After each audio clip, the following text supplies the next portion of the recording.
Hello everyone, I'm Heather. I am back for another installment of judging the Booktube prize. Hopefully this video will be much shorter than the one I turned out last time, but I cannot make any guarantees. I'm coming to you from the beginning of April. Heather. I believe you'll be watching this the beginning of June, which seems like a hell of a long time away, but I do know it's only 2 months. So this is now the quarterfinals. It was the octofinals before, and I've been given a way better group. I'm feeling way better about it. My octofinals selection was poor. I think I should not have ticked myself available for nonfiction. Like, I do like a bit of nonfic, but not just any nonfic. Do you know what I mean? Like, it's got to be pretty specific nonfic. So that's where I failed, I think, on that one. I've been given fiction group A this time, and I'm feeling better about it. All 6 of the books that are on there, I don't have them, I haven't read them before, but they are ones where they're on my radar. I've seen them, acknowledged their presence, and not mentally turned them away already. Like, I'm here for all 6 of them. They are, wait, I'll show you now. Bewilderment by Richard Powers, The Book of Form and Emptiness by Ruth Ozeki, The Love Songs of W.E.B. DuBois by Honoree Fanonne, The Sentence by Louise Erdrich, The Magician by Colm Toibin, and What Strange Paradise by Omar Akkad. Okay, my plan is to do what I did in the last video, where every time I finish a book, I just splooge all of my thoughts about the book immediately into the camera. Mainly because we're not allowed to say anything at the minute. We're not allowed to do like online reviews. We're not allowed to talk about it on Booktube or anything like that. So I think I'm going to have to capture it straight away and let it live in my phone immediately after I finish it, and then hopefully I can scale it down, because last time's video was unacceptably long. Okay, I'm beginning my journey with What Strange Paradise by Omar Akkad, because, you know, it looks brilliant. It is, in its essence, I believe, a refugee story about a child refugee. That's all I know about it, but I'm excited. Okay, I have finished What Strange Paradise by Omar Akkad, and I have so many thoughts, so many questions. I've had to sit down and give this a deep think, and I would like to just take this moment to express my renewed happiness with the Booktube Prize project. Okay, I know I went to a dark place last round. I think I understand now that it was my fault, that while I do appreciate nonfiction, I don't appreciate it as much as I appreciate deep thoughts hidden within stories, fiction stories. And that's all I'll say about that. Okay, so the general layout of this one is Amir. He's from Syria, he's a kid, he's living in Egypt with his family, and he at some point somehow ends up crash landed on a Greek island. So the story alternates between the before of him crash landing on this island in Greece and the after. And then it sort of flips between the two throughout the story. And he's in the before bit. The setup is that he's on a boat headed for Greece. He was tricked onto the boat by smugglers, right? And he doesn't really understand where he's going exactly until, you know, quite far into the trip. And the after setup is that he has crash landed. He's the only survivor of that boat trip, and he's found by this high school girl. She is sort of helping him to get food and to escape like what would roughly be a pretty awful like refugee camp situation. And overall, I enjoyed it.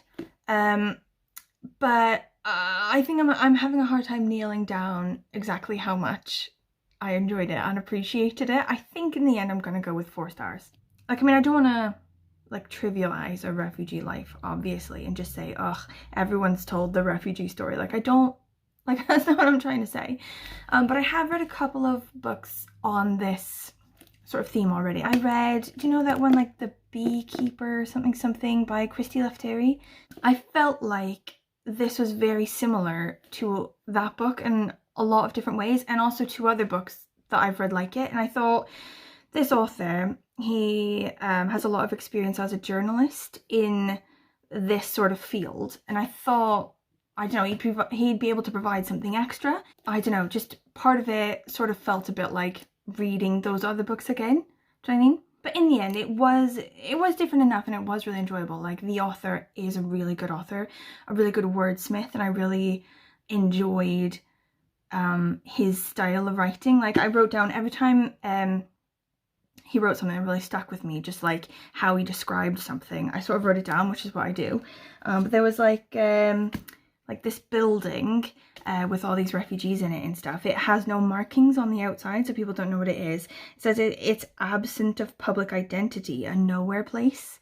And I just thought, like, that's the perfect description of all places like that, and everyone like can feel that. Everyone knows places like this. It's like an ominousness, you know, like a blankness. And I wrote down loads of these, you know. It's like it's the mark of sort of an enjoyable read for me when the language itself sort of sits out as, you know, well-crafted language. I don't know, that's just me. And like on the boat, the refugees, as they're just sort of sitting, you know, waiting on this boat, they start talking a lot about what they're gonna say when they get to Greece to convince the Greek people that they're worth saving and they shouldn't be sent home, and sort of the things that they've heard that they need to say, you know, like the performances they need to do. And the colonel later sort of talking to someone else, he sort of says, oh, there was like a bribery problem amongst my men ages ago, and like you'd get like a certain price that a soldier would expect to be paid to get through a gate or something, but then someone would come up and pay that price and pay a little bit extra on the top, maybe just to sort of, you know, get extra through, you know, make sure they're okay. And then more and more people would do that, and then the price would then become the price, and the price would go up, and then it sort of like it becomes this astronomical bribe price in order to get through a gate. And he was saying it's similar with people's like stories of trauma. Like, it used to be that you land and you say, oh, I'm a political prisoner, and they're like, oh, okay. But then, you know, now it's to the point where you've got to say crazy stuff in order for, you know, Western governments to decide to take you in instead of just sending you home. You know, you've got to have this incredible performance of like the cruelty and trauma you've suffered and stuff. And then also, I'm not going to give it away. I'm not going to give away the ending. I promise I won't do. But the ending blew my mind a bit, and I was really confused and had to consult the people of the internets, and there's a lot of discussion and confusion about that. But I feel like after giving it a deep thought, I fully enjoyed it. So in the end, I've decided to go with 4 stars. I know that was a really long discussion, and I 100% said that I was going to cut those down. So I think I'll keep that on the back burner in my mind, not to ramble again. Moving on to the next one. I'm now going to read Bewilderment by Richard Powers. So I had no idea what this one was about, and I'm 100% happy that I did that as a choice, because that has blown my mind. And I also don't know anything about this one either. The flap seems to tell me, at the heart of bewilderment lies the question, how can we tell our children the truth about this beautiful imperiled planet? And that has spoken to me in the deep part of myself. Okay, I have finished Bewilderment by Richard Powers, and I think I'm gonna give this one 3 stars. Like, I don't know, 2 stars? Like, I didn't dislike it that much. It's not like 2-star dislike. Like, I didn't hate it. Like, it was okay. I'm gonna give it a solid 3 stars on this. Like, it was enjoyable. Okay, so the idea is, basic synopsis is this kid and his dad, right? The mother recently died in a car accident, and the son has a couple conditions. He's sort of autism spectrum / OCD / ADHD, and the dad is an astrobiologist. I think he's like to do with space. He's a scientist, basically, and they're both having a hard time dealing with the loss of the mother, but also the kid with his like other issues. He's also having a hard time in school. Like, he gets in fights with kids and stuff like that because his anger sort of overcomes him. So the dad is quite cool about like the kid wanting to learn science. The kid is just obsessed with science. He's really clever, you know, and he sort of like ultra focuses on things, and the dad's like really cool with that. Like, he's a scientist as well, and so they share that with each other. and like the dad sort of like makes up planets for him, you know, like pretends like, you know, their whole alien worlds and like gives them a backstory and stuff like that, and like tells them to the kid, and they like share that, and it's a really like beautiful bond, I think, between like the dad and the son, and they're like growing together, you know. So that's one good thing about it, I thought. But with the kid, like the school's really sort of upset with the dad because they think, oh, why don't you just put him on drugs? You know, like he's seriously got a problem at school, he's punching people, like it's your fault that you're not doing enough to like make your kid not so violent. And the dad's obviously like upset by this. He's like, I'm not just gonna claim my kid, like I'm not just gonna like drug him and stick him in a corner, like calm down. So he does this like other like alternative therapy, like a sort of thing that they've discovered where he can tap into his mother's brainwaves. So she's dead, but she did like a brain scan with this guy before she died for like a science experiment, and they're able to sort of tap into that brain scan, and the son is like doing sort of therapy to try to mirror and like live inside her emotions and like her brainwaves and things like that, and it's having like a huge success on him. It's making him less anxious, less angry. It's sort of like evening him out loads, but there's like sort of creepy stuff sort of going on with it. Like the dad starts to worry that he's like becoming the mom, you know, stuff like that. And I quite like that, like it's sort of interesting, like he'll say something and the dad would be like, I didn't teach you that, your mom didn't teach you that, but your mother would have known that, you know, like are you tapping into your mother's like dead mind or whatever. Like I quite enjoyed that. However, I think overall this book, like it's hard to nail down this problem in words, and I encounter this problem a lot.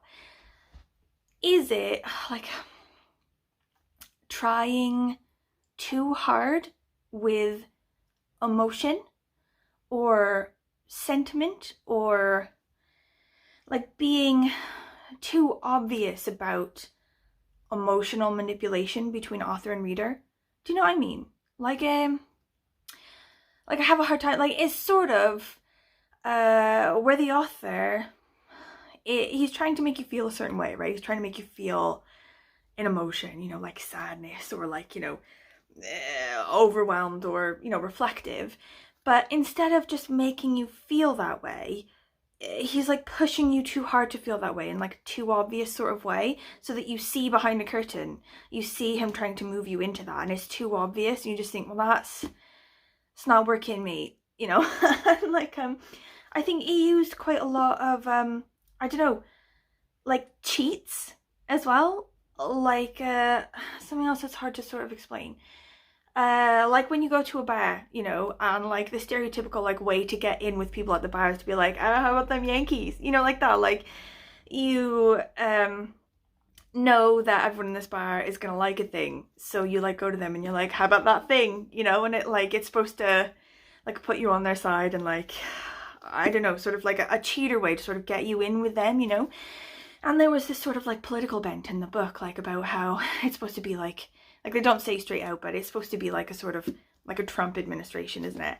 And how they're sort of anti-science and anti-empathy and stuff like that. And like, okay, that's fair, but it sort of, it just takes that for granted that you think that. Like, okay, I do, but I don't know, it just took for granted that I was going to think that and I was going to believe that, and didn't, I don't know, try hard enough to... Like, everything was really obvious. It'd be like a tweet from the president says, oh, down with empathy, and like, that's what it says. You know, like, I don't know, it's just too obvious. It's like cheats, you know, like he hasn't like gone through the effort to subtly move me into thinking and feeling a certain way. And I know that that's like a stupid thing. It's hard for me to express it in a correct way. Like, I just didn't feel this book. I just sort of like read a passage to do with a feeling and thought, he's just stated a fact about a feeling. Like, I didn't feel it because I just don't think it worked in that way.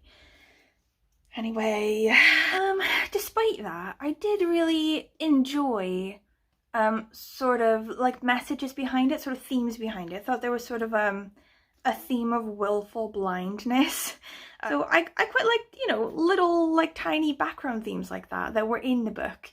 But I think overall I just couldn't focus as much on those simply because I don't know, like the language and the sentiment were so forced, you know, like that. So maybe it is a 2-star. I don't know. I just, like, while I was reading it, I didn't hate it, you know, and I would say a 2-star book, that's a bad book. Do you know what I mean? Maybe it is 3 stars. I'm just gonna go with 3 stars. 3 stars for this one. Okay, so the other library book that I have in my house is Colm Toibin, The Magician. I don't know anything about this one either. I think I've read other Colm Toibin before, like Testament of Mary, and that was amazing. Loved that. So I was just going to read this one now, but some people were telling me The Sentence by Louise Erdrich is amazing and they loved it, and I sort of looked at it and it looks a bit like a ghost story, which I'm into, and I'm feeling that a bit more at the minute. Like, I feel like that speaks to my mood. So I couldn't find that at the library, couldn't find it on BorrowBox, couldn't find it on Scribd, have to get it on Audible, which is annoying, but that's okay. So I'll get that on Audible and that will be the next one I do. Okay, I have finished The Sentence by Louise Erdrich, and 3 stars? I'm gonna go with 3 stars. I feel like loads of parts of this book were like 4 or 5 star parts, and I was really into it, maybe for like the whole first half, you know, but then other parts of it sort of let it down for me, and then it sort of dropped it a bit, but only to 3 stars. I would say 3 stars generally is like an enjoyable book, you know, not awful, just not maybe the most amazing book. So the idea for this one is it's a ghost story, and it's a legitimate ghost story. There's an actual ghost. Loads of books recently I've been going, you know, trying to find a ghost story, and then it'll be like, oh, and it was all an illusion, or, you know, they like leave it up to you, like, was it a ghost or was it a dream, you know, like that sort of bullshit. Like, give me a ghost for real though, I want a ghost, you know. And there was a ghost in this one for real, okay, and I appreciated that. So you've got Tookie. She's indigenous, Anishinaabe, I think, and she's a bit of a wild child in her 30s, and she ends up being sort of conned basically into drug smuggling. She like piles this dead guy in a truck, like a refrigerator truck, and takes him across state lines, and he had like drugs on him, so she ends up going to jail. She gets like a ridiculous sentence, like 60 years or something, but it was commuted because she had like quite a few people sort of pushing for her, and she ends up married to the guy who arrested her, like the tribal police guy, who's not a cop anymore, like he's given up on that. But she goes to work in a bookstore for Louise Erdrich herself. Like, the author of the book is a character in her own book, which is a bit meta, like a bit auto, which I don't know if I'm into. I think it's weird, but whatever. She works in this bookstore with her, and she's sort of getting on with her life, doing normal stuff. But then one of these customers who she loves but is also annoyed by, like she's a white customer called Flora. She dies after, you know, years and years of coming into this bookstore and bugging the shit out of people in like a loving way. She dies and then haunts the bookstore, and that's the setup for our story. And there are a million things that I loved about this book. Like, I think Louise Erdrich is probably an amazing writer. I really liked her like turns of phrase, and how she built her characters. Like, all of the characters were amazing, like particularly Tookie. She was really sort of down to earth and like quite snarky, and her life has been really hard, but she sort of goes about it just really accepting of those things and sort of pushing forward with her life anyway. She's really a loving person, you know, really honest about her own faults and sort of her own limitations and stuff. I thought she was an amazing character. Anyway, I think Louise Erdrich, fantastic author, and I will read more of her stuff. Like, I think I'm going to put quite a few things on her backlist on my list to read just for myself, even though this book maybe like wasn't my favorite. I also quite liked a lot of the sort of like back themes, the sort of things that she's trying to say or like highlight in her book. Like Flora, the customer, the annoying customer who dies, she's a white woman who's constantly coming in and talking about her Métis and ancestry, which everyone is pretty sure she's just made up for whatever reason, like either denial or like delusion, or maybe it's real, maybe it's not real, whatever. But you know, from her you get this feeling of just like white people coming in to claim everything again, you know, like sort of stomping into a room and claiming everything good, even bad stuff, like stuff that they hate for ages, then they suddenly want, like, and fetishize and appropriate and stuff like that. Also, there's like loads of supernatural things in it. So this is one of the things I'm annoyed about with books. Like, they'll sort of lure me in with like a supernatural sort of idea and then just sort of like lay me out flat and be like, oh, just kidding, it's not actually supernatural. Did you think it was gonna be supernatural? Like, supernatural stuff doesn't exist, obviously. But this one did have like proper supernatural elements. Like, we get a lot of description of the ghost's behavior and like obviously ghosty haunting sort of stuff when Tookie's like in the bookstore by herself, you know, like there's a point at which Flora the ghost tries to climb inside Tookie to possess her, to actually for the first time become a real indigenous woman. You know, like she's that desperate. Anyway, where it lost me is that the second half of the book hits March 2020, and then you get from March 2020 to November 2020 very COVID-y descriptions of life, and also a lot of like description of what's happening around like the George Floyd and the Black Lives Matter protests and stuff like that. And like that's all fine, like of course we should have books about that sort of thing, but I feel like the way that she talked about it, the way that she described life and everything with COVID and Black Lives Matter and everything, it's too soon. It's not ready to start, like we're not ready for authors to start writing like that about those things. It's like sort of the difference between, I guess, like you're reading a book about World War II and it was written now. Like the author knows that the average person isn't going to know loads of different things about World War II, you know, loads of stuff is no longer common knowledge, so they have to fill in that knowledge, you know. Books that took place around wartime, that were published around wartime, they don't overly describe things, you know, they just sort of refer to them, you know, they don't need to talk about how Germans were bombing London, you know, they can just say her apartment was bombed and you know why, you know what I mean? So her descriptions of like COVID and stuff, she's talking about it like it's 30 years from now and I never actually experienced it at all. Like, babe, I was there. Like, you don't need to like tell me that, you know what I mean? This is just, and it just felt cringy and weird. Like she was trying to, like, I don't know, guess how we would feel about it 20 years from now. And like, I guess, yeah, when you're in it, you want to feel like it's a momentous thing, you know, like all of your pain, all of your suffering, like you want to feel like it's for something, like this is a momentous moment. There's a before this and an after this, you know, so you want to like put weight on it in your mind. But she was putting, I don't know, weird weight on it. Okay, overly describing it, like putting more weight on it than needs to be on it for someone who also lived it, you know, like we were also there. So I think that's why I'm gonna go with 3 stars in the end. And like, I understand that that's 100% me as a thing, and that loads of people read this book and loved it, and I can understand why they loved it because so much of it was so good. I think it was just me being weird about like when people write fiction books about COVID. Like, we're not there yet, mate. Stop trying to make us be there, you know? Give it 10 years. Or talk about it like it's normal. Like, don't tell me why you can't get toilet paper. Like, I know why you can't get toilet paper. I was there. That's what I would say. That's a weird rant. I just had a really weird rant. But I'm going to leave it. I'm going to leave the rant in, I think. So I finished that one. I'm now moving on to Colm Toibin's The Magician. I know absolutely fuck all about this book, except that it is a chunky motherfucker. That's all I know. The 3 that are left are all chunky motherfuckers, which I didn't really quite realize. I think the love songs of W.E.B. Du Bois is like 800 pages or something ridiculous.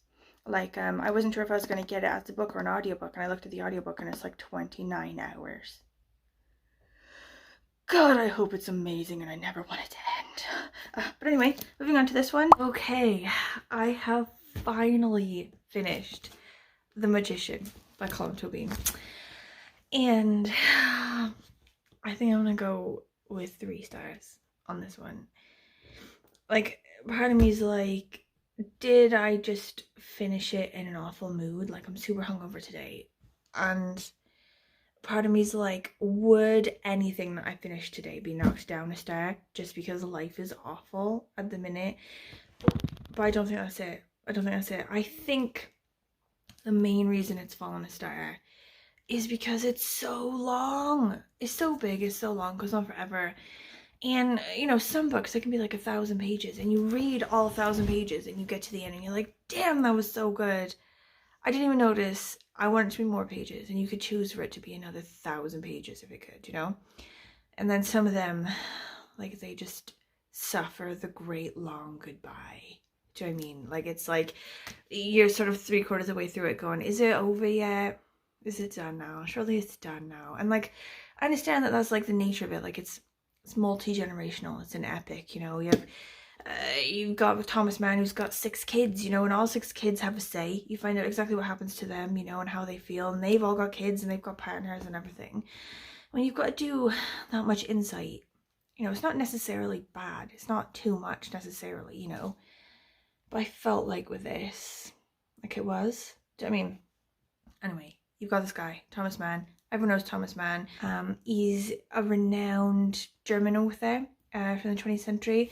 Like, I've never read anything that he's written, and I can't imagine that I ever would do, to be honest. But I think that might be sort of another part of where this book has failed for me. Like, I think someone who's super into Thomas Mann and into his works and everything would probably see an extra level of brilliance in this book. Like, I imagine, like, I've missed out quite a lot by not really knowing what his works were, or like, you know, what they were about or anything. But I did find this was super interesting in a million different ways, and I think that's what sort of like, it would have been a 4-star read for me if it wasn't so effing long.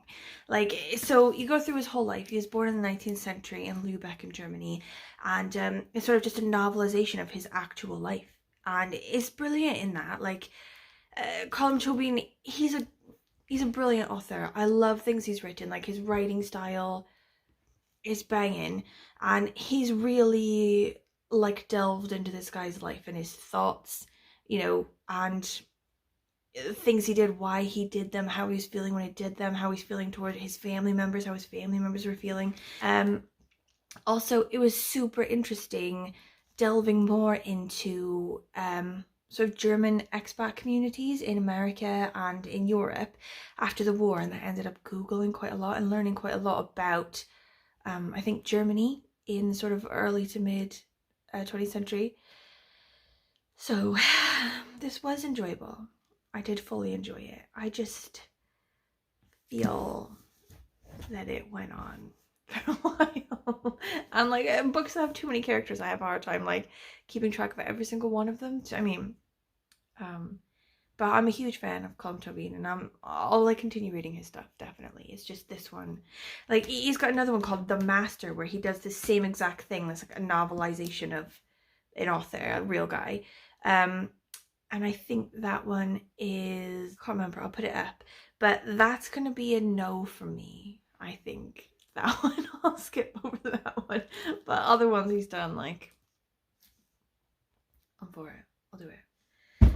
Anyway, that's 3 stars, that one. And I'm moving on now, I think, to Ruth Ozeki, the Book of Form and Emptiness, something like that. I know fuck all about this book. I know literally nothing about it, but that's cool. Like, that's how I roll now. I'm just going into that shit. It's on audiobook I have, so hopefully the narrator won't be annoying. I don't think I can stand for an annoying narrator today. I'm a bit rough.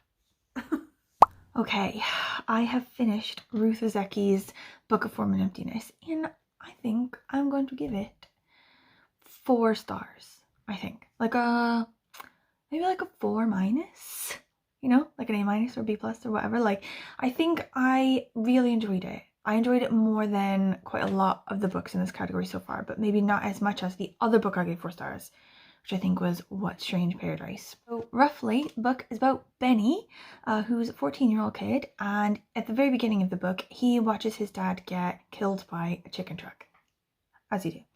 And from that trauma, or whatever, he now hears things talking to him. So he hears voices, like if you ask a psychiatrist or his mother or whatever, like he hears voices, but to him, he hears things talking to him. So, you know, like a book talking to him, or a table leg talking to him, or the lights talking to him, they tell him things. And it's fine for a bit, but it's not until a pretty aggressive fight with some talking scissors that Benny ends up stabbing himself with the scissors, and his mother's like, okay, we need to do something about this. And she sends him to like a live-in treatment center for a bit, like he's institutionalized for a bit. She, Annabelle, the mother, is quite a sort of creative, loving, you know, like enjoyment of beauty sort of person, but also a bit flighty, and also bit of a hoarder. So she's like a really loving, strong, like presence in her son's life, but as like a stable parent, maybe not, you know, the usual form of stability. Same with his dad. Before he died, he was like a jazz musician. He was Japanese. And he was addicted to various things, like he drank a lot and did drugs and whatever, but he himself as well was really loving, like loved his son, loved his wife, incredible amounts. They had really like strong loving relationships, but again, like the stability in the family is like a bit wonky. Anyway, so this book is basically Benny sort of going through and like his like relationship with his mother, and also him, like, I don't know, like as a voice for like the world around him. I don't know, like he can hear things that other people can't hear, and it's like, I don't know, it makes you sort of like, it sort of questions what is real, like what reality is real. Is his reality real? Is our reality real? Is he actually, you know, like a sort of like a prophet or whatever, or like he can hear things that other people can't hear, but they are actual voices that we just can't hear, blah blah, like sort of gives voice to things that don't have a voice. Or things I loved about this book that I really enjoyed, they're sort of, so the author I think is Buddhist, and there's like Buddhist themes throughout the book. Like there's like a bit of a Marie Kondo type person, which I was like fully into because Marie Kondo speaks straight to my heart. But there's this sort of like underlying Buddhist idea of like broken is beautiful, broken things, broken people, you know, are beautiful as they are, you know, and it is sort of like expressed in like just all throughout the book in different things. And I just like, every time it came up, I just thought, oh, that's like a beautiful idea. Like, you know, we can try to make things better ourselves and things and blah blah blah, but also, you know, just to love them for what they are, because, you know, flaws are beauty in themselves. I've always loved that sort of idea. Also the Aleph, okay, Jorge Luis Borges, his story, The Olive, it has come up again. So I just finished a book called The Blue Tent by Richard Gwynne, and this story was explored. In this book, it also has this theme of like infinity, the infinity of like universe, or like multiple universes or whatever, where a person sort of looks through the Aleph and can see everything in the universe, like, or multiple universes, or like everything as it is, not shortened or cut down or anything, like multiple infinities and multiple selves of things, and like you see and know everything through it. And you know, I just love that idea. And sort of like in The Blue Tent as well, he used like the blue tent and a library to sort of symbolize this view into the universes, into all knowledge and everything. And this book as well sort of does that. This girl is called the Aleph, you know, but there's also all these sort of things around, like the things are talking, and there's a library. He finds peace in the library, and these all sort of like go together with that idea, which like you can just explore for ages. Like I'm probably like, I gotta go drop my kid off at cheerleading, and like I'll probably just sit in the parking lot and think about how the Aleph is like portrayed in this book. Another thing that I loved about this book is like looking again more closely at people who are just dismissed by our society, you know, sort of homeless people, or people that we just sort of dismiss as like insane or like unreliable or whatever. Sort of looking at them through the eyes of like, what reality is the right reality? What is real? You know, what is value for a human, you know? Okay, so this wasn't a 5-star book for me. Despite me like loving those bits, this was not a 5-star book. And I think it's possible that the audiobook is awful. Like the voicing of it, I think actually Ruth Ozeki does actually do the audiobook. Like she does the voices of part of it. And I think she does Annabelle and Benny's voices, and she does them so distractingly badly. Like she gives Benny, who's 14 years old and a boy, she gives him like a whining like child's voice, like wow, like it's just awful, it's the worst. And she also gives Annabelle like one of these voices, like, you know, like her flightiness becomes like childlike instead when she's like, oh Benny, oh that's okay, it's just a teapot. Like it's just awful. And I couldn't find the text, like I can't get it from the library. I'm like ninth in line. I couldn't find it on Scribd. I had to have the audiobook, and I think even if I had been reading the text, I think the dialogue itself and like the portrayal of how they speak and stuff like that would have bothered me, because they're sort of weirdly childlike despite being an adult woman who's capable and has a job and a 14-year-old boy. But it's possible that the audiobook like heightened it and made it even worse. If you're thinking about reading this book, I feel like you should not get the audiobook, because maybe there's redemption to be found in the dialogue there if you don't listen to the audiobook. Like, I don't know. Anyway, another thing that bothered me about it is it feels really long. Another thing, like the one that I just read, The Magician, was actually super long. This one was shorter than that one, but it felt long, you know.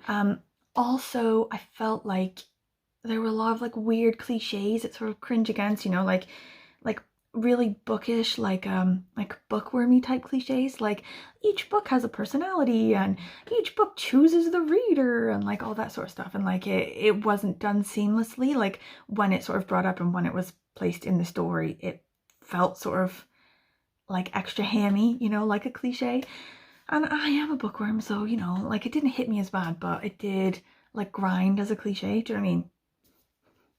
Anyway, I'm gonna go with 4 stars on this because I did really enjoy it. I just think possibly the other 4-star one I enjoyed better. I don't know, I have to think about it. Anyway, I'm now moving on to the very last effing book. Okay, I have a whole month. It is the end of April now. It is the 28th, 27th of April. I have a whole month left to read this book, but my fear is I'll need the whole month to read it, okay? It is The Love Songs of W.E.B. Du Bois, and also an audiobook because I also can't find the text of that one, but it is 29 hours. It's 29 hours. Like, I cannot imagine what the effing book looks like, but is it an actual house brick? Like, I don't know how many pages it is, but it must be like this big for 29 hours. Anyway, hopefully it is fantastic and makes all 29 hours just absolutely ecstatic and amazing, because it has been known to happen. Like, you know, if a book is amazing and enjoyable, I can love that 29 hours. If, however, it is less than fully enjoyable, this may be the worst torture ever. We'll see. Okay, I have finished Love Songs with W.E.B. Du Bois by Jeffers, and it was long, friends, so long, and it felt long. Like, I just finished it, and dear God in heaven, it was long. Okay, I read somewhere that her original like manuscript for it was something like 400 pages or 430 pages, and she was encouraged to like expand and like turn it into the next great American novel by like, you know, adding loads of stuff and like exploring loads of other things. And I think for a lot of people that's like really improved it, and that's like made it bangarang. But for me personally, I would have loved to have read the 400-page version. Is it still available? Can I just read that now? Other than that, however, I fully enjoyed this book. I really enjoyed it. And I think for me, obviously, it's just a preference thing that it was too long and felt really long. You know, like for a lot of people, I think that wouldn't have hindered them at all. And if it hadn't been that long and hadn't felt that long, it would have been a 5-star read for me because I did really enjoy it. So the idea is, it's this woman, or she starts out as a girl and she grows up into her 30s or whatever, like throughout the book, because it's long. Her name's Ailey, and she lives in the city. Like, they never say what city it is. She lives in the city with her two sisters, and her family is originally from this rural city. It's like rural town called Chickasetta in the south. It's like a fake town or whatever. And we sort of start her life like really young, when she's sort of like sexually abused by relatives, so trigger warning on that. And then sort of as she gets older, like you know, we learn about her family and like her sisters. Like, she has a really troubled sister. One sister you know, is brilliant, becomes a doctor. We learn about her mother, and we like go through her mother's life and how she came to be like, you know, a mother so early and blah blah blah. And also there's like a diverging sort of thing, like there's two sort of narrative paths together, like coinciding, and the other one is sort of the history of Ailey's family, like her entire lineage, starting sort of like all the way back to when some of her relatives were enslaved, and some of her relatives were Creek natives, and how the two narratives are told sort of like back and forth between them. You feel like they're really connected, you know, there's a lot of like echoing and mirroring between the two things. So if, I don't know, getting a feeling of like everything repeats and, you know, nothing ever changes, but also a sort of like spiritual connectedness feeling of like this girl and her family and everything to her past and to her ancestors, you know, and also to the place they're living, like this like farm or whatever, this land that all of this happens on, like they're all of their connectedness to that. Do you know what I mean? And while I did fully enjoy all of the characters and how well they were described, and sort of getting a full sense of who they are, like each and every character, you have like a full sense of who they are and what they've been through. And I've had to like make like a thing, you know, like a family tree. Like, there is a document, like I did the audiobook, there is a document available that has like a sort of listed family tree, but it wasn't really working for me how it was laid out. Like, I had to, like, I'm a visual person, I had to like create it in order to do it. And in order to sort of like follow on as well, like not only was it super long, there were just so many characters and so many interconnected things that I needed like a map to follow it properly. If you don't have a map, like how are you supposed to keep track of all the things? And that's like another thing I would say like does my head in. Like, I can't, like books that are like that, like epic books where there's like a zillion characters all linked in like intricate ways, like I can't keep track, so that sort of goes against it as well. But I loved how connected Ailey was to her family and how she learned about her family. Like, she becomes this historian, and she becomes sort of like the first like Black research candidate for her university, and she's really connected to the things that she's researching because she's basically researching her own family. Like, her own family are like important enough in the area and everything, and like go back far enough that she can turn them into an actual research project. And that's like, I really loved that, and I loved how she learned about it, you know, and I loved how connected she was to like various people in the path as it was going. But it was hard to keep track and long. So in my mind, I have made this 4 stars. I have made it 4 stars, but it could have been a 5-star book for me, I think. Maybe in this 430-page version, who knows? I don't know. That's just my personal opinion as well. Like, I think the author herself, like, she's a poet sort of by trade, like originally, and you can tell when she's writing, like she writes quite poetic way. I quite like how she writes dialogue as well, and her characters are brilliant. She's a fantastic author, and I really enjoyed it. But dear God in heaven, so long. Okay, I've finished. That was the last book. That was the very last one. I'm done with the project. It's like the 13th of May. It's 13th of May. I have completed this with weeks to go. Okay, I'm on fire. Now I need to sort of like put my ducks in a row. I need to figure out like where, like, way I'm gonna rank them. I'm not sure if this round goes like top 3 forward again, or if it's fewer than that or whatever, but I'll just put them in order and then they can do with it what they will. So this one, Love Songs W.E.B. Du Bois, has 4 stars. I've given that Very Uncomplicated 4 stars. The only other one that has Very Uncomplicated 4 stars, that's What Strange Paradise by Omar Akkad. So those are going to be number 1 and number 2. but I don't know which order I want them in. I have to have a think. So I'll start at the bottom, right? Okay, I've got like sticky notes to like stick in order. Bewilderment by Richard Powers. That one was 3 stars, but I've given it like a 3 stars minus, you know, like a 2.8 stars, if you will. So that one's going to be our bottom one, sadly. Okay. And then the next one we have Colm Toibin, The Magician. That one I've given just uncomplicated 3 stars. So that one's going to be our next one. And the next one up, The Sentence by Louise Erdrich. I've given that as like a 3 stars plus, you know, like a 3.5, really, if you will. So that one's going to jump above The Magician. That was going to be 3rd from the bottom. Ooh, shit. So then, the Ruth Ozeki one, The Book of Form and Emptiness, did really enjoy that. Gave that 4 stars. But I gave it like a bit of like a 4 minus again, like a 3.8. So that one is 4th from the bottom or 3rd in line. So then I have to decide if I liked Love Songs of W.E.B. Du Bois by Honoree, Fanonne, or What Strange Paradise by Omar Akkad more.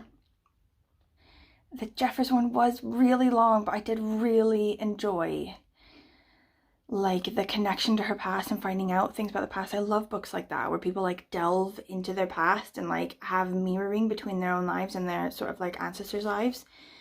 I also play the sort of like feminist undertones. Like I love like a strong feminist book. Like this one was like a black feminist, you know, ballad. I enjoyed it.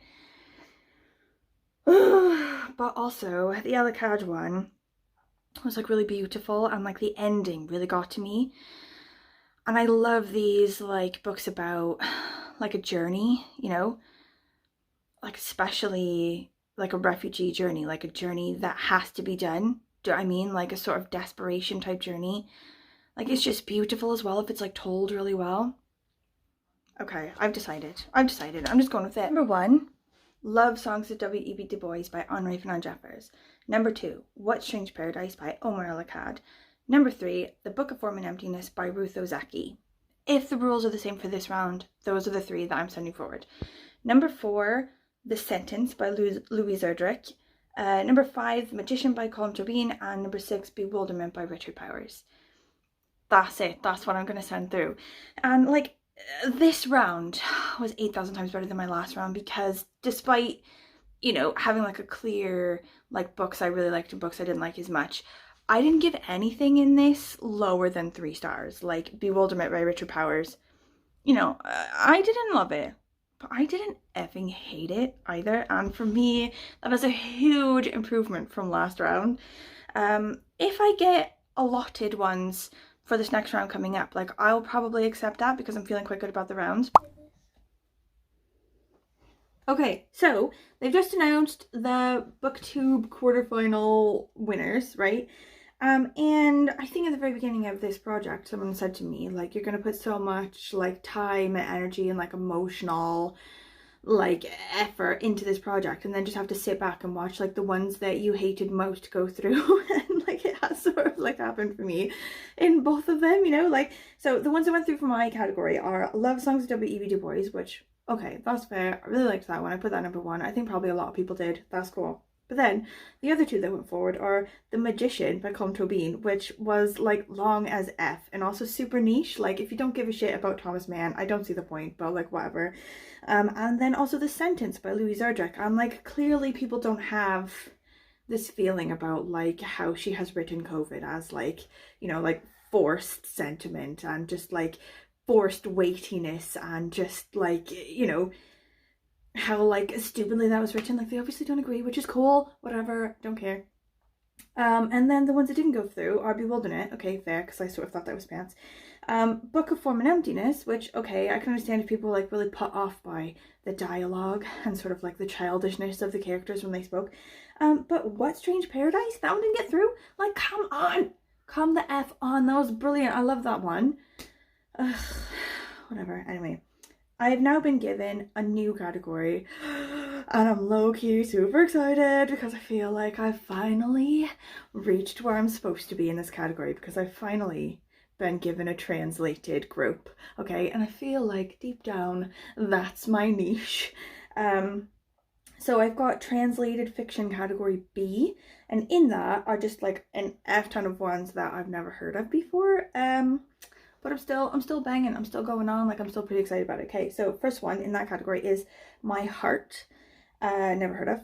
The Survivors, which I've also never heard of. Heaven, which I have heard of, and which I have a book in my house by that author, like something in eggs, like necks and eggs, boobs and eggs, something. And so I'm excited about that. That's cool. Next one is Brickmakers, which I actually forgot to say when I filmed this, so I'm coming to you from the future to say Brickmakers, which I know nothing about. Next one is Phone Booth at the Edge of the World, which I'm pretty sure I have seen in a grocery store book section. So that's good. I can get that for cheap, potentially. And then the last one is Disquiet, which I've also never heard of. So, banging. This is bangarang. I'm super excited about it. I'm happy for Love Songs W.E.B. DuBois. You know, and I'm happy for how it turned out in the category. Like, whatever. I won't dwell on it. I'm super happy for my new assignment. So, if you have any questions for me, that's like the end. Okay, I'm sorry it's super long. I tried to cut it down this video, but it didn't really work that way. I'm gonna go forward trying to be less intense and like talk less and ramble less about the books that I read. So hopefully the next one will be shorter. If you have gotten this far and you watched all of it, if you have any questions, thoughts, anything, did you do a Booktube prize this time? Like, which ones did you get? How did you feel about them? Have you read any of the ones that I had to read? Did you like them? Did you not like them? Are you potentially the reason that these 3 books got through? Thank you for watching. I will see you next time. Okay, bye bye bye.